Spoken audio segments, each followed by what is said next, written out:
What's up, everybody? Hope you're having a great day. Welcome back to another episode of the Bourbon Report. I'm Jordan. I'm Brian. And this is probably one of the more anticipated releases of the year. Brian, we got the Old Fitz 7-year, which you were able to track down. I'll let you take the lead on this one and share with everybody kind of how you got it and what it's all about. Okay. Well, actually, I was fortunate enough that one of our good buddies, Rico Wilson, he got it one of the first days that after it hit, he went to the distillery and went to Heaven Hill, got a bottle of it, and he was gracious enough to let us have it. So he brought it down to me, and cool bottle. And normally around us, but if you go to the distillery, obviously you're going to get it pretty quick. But they're starting to hit in Indiana now, but we're typically later on everything. And I assumed we were going to be seeing this for a while. That's right. So it's got a super cool bottle. Maybe not as cool as the other. Yeah. The other cool one. enough though. Yeah, but it's definitely would look nice. And this is hopefully going to be one that's going to be obtainable for you guys to get. You can put that into your collection. But it's a bottled in bond. It's 100 proof. It's aged 7 years. Yeah. So this is, from what they're saying, is this is going to be a shelf offering at some point. Probably going to be like the Heaven Hill when it came out. It was kind of allocated at first, but now you can pretty much find it everywhere. So just price wise, it was $64.99 plus tax. Okay, so about $70. Not too bad. Not too bad. And like I said, I think this is probably one of the more anticipated releases of the year, along with Wild Turkey 8. Kind of in that. I mean, as far as this price point, And sometimes the distillery is a little higher. Yeah. I've seen 59. Yeah. So it's reasonably priced. Yeah. All right. Well, let's hop right into it and get a nose here. Oh man, this is a wheated bourbon, so yeah, it's strong wheat. It's bold. It's very bold. That nose for is a wheat. That nose is awesome. It gets you. Yes, it does. It's kind of a little. Like I don't know, like a bright fruity kind of note. Mm-hmm. I don't know, like a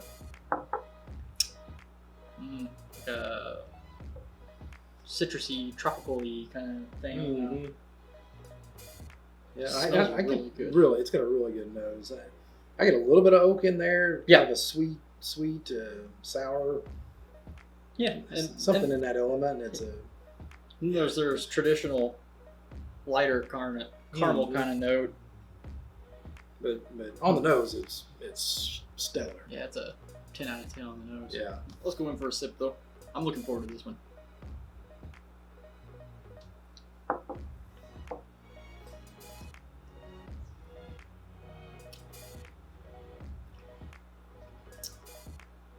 That is really unique and really good. Mm-hmm. It's way more viscous than I thought it was going to be. It's really viscous, and it coats, and it just sticks around. It's almost like thickness-wise, almost like a little motor oil in here. Very viscous, very kind of like you said with the nose being bold. This is pretty bold for a weeder. And it's still progressing. Yeah. It's just it's not ended off that one first sip, and I'm starting to feel it all the way to the back end of my throat.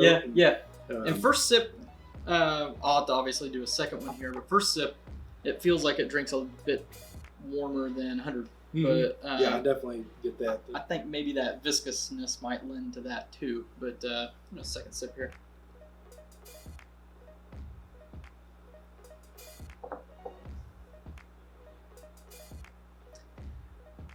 There's like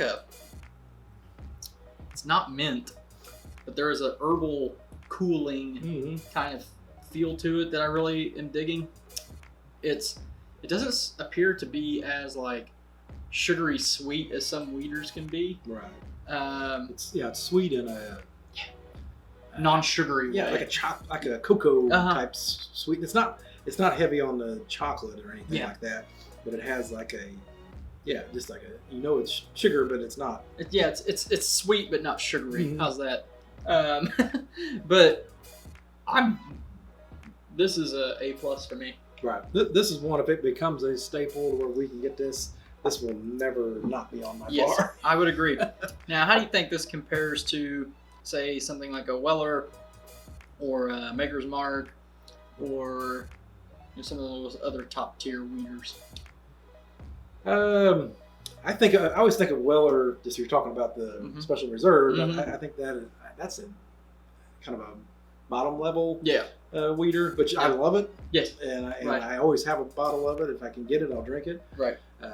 But this is definitely elevated. Now Maker's Mark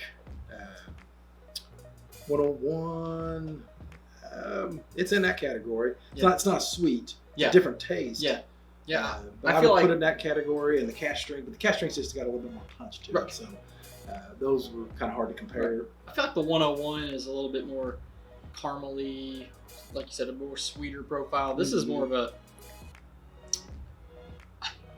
for the price range or whatever, not because normally these are, way higher. Right. This is kind of like a big boy sip to me. Right. I wonder. I know it's a 7-year. Well, yeah, never mind. It's bottled and bond, so it has to be. Yeah. But it all has to be the same year or. Distillation season. So, yeah, you couldn't blend together a 9-year-old bottled and bond with a 7-year. No. Yeah. So. No. Because it tastes older than Yes, 7 years. it does. It seems more like a 12-year to me. Yes, I would agree with that.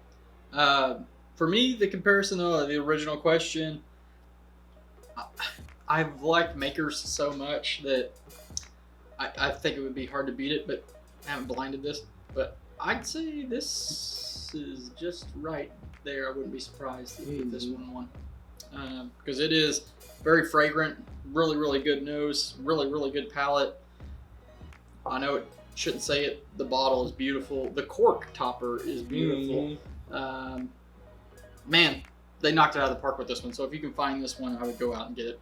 Hopefully you have a good relationship with the store because like you said, I think at first for this first year or whatever, it's going to be pretty allocated, and then it'll kind of open Or up. if you're in Kentucky and get to the distillery. Now they were releasing this as an allocated release, not just setting it out on the shelf. It was one that they were putting on the board and saying we have that.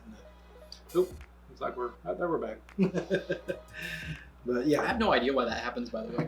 I hope it doesn't bother anybody, but if not, we don't care. But no, we do care. I think definitely worth picking up. Obviously, I don't know that anybody, if you're watching this video, you don't already know that. I think you see the Old Fitzgerald, a 7-year age statement, bottled and bond, Heaven Hill. You're going to be looking for it. I guess another question would be, if you couldn't get a hold of this, would you go to the secondary market to buy it? Would you pay $100 or $125 for it? No. Yeah. But you and I don't really do that, so we're probably not good people to ask. However, 80, 85, that's fine. Right. So I guess roughly $20 over MSRP. I'd probably do that just to get one. Yeah, because it is good. If I already had one, nah. Right. But not $125. Yeah. And hopefully, like I said, this will start showing up in some of the bars, and and then get it to where maybe you get a taste of it or a sample of it at the bar, and then get to the point where it's a standard offering. So one thing I've noticed too is the finish here. I can still kind of taste it. There's like a little bready kind of finish to it that I really like. That lingers. Not the immediate finish, but as we're just sitting here chatting and I haven't sipped it for a while, I'm just getting this. Mine got like bread or something. It's like in a really good yeasty, warm dinner roll kind of thing. So all right. Well, that's the review of Old Fitzgerald. I think that both of us agree it's definitely worth checking out. So we're going to end this episode the same way that we always do. Well, first we actually need to say thanks to Rico. Rico's always going around offering us up bottles. He goes down to take a look. So appreciate you, buddy. All right. Well, we're going to end this episode the same way that we always do, and that is when you're with your family and your friends, always share your whiskey.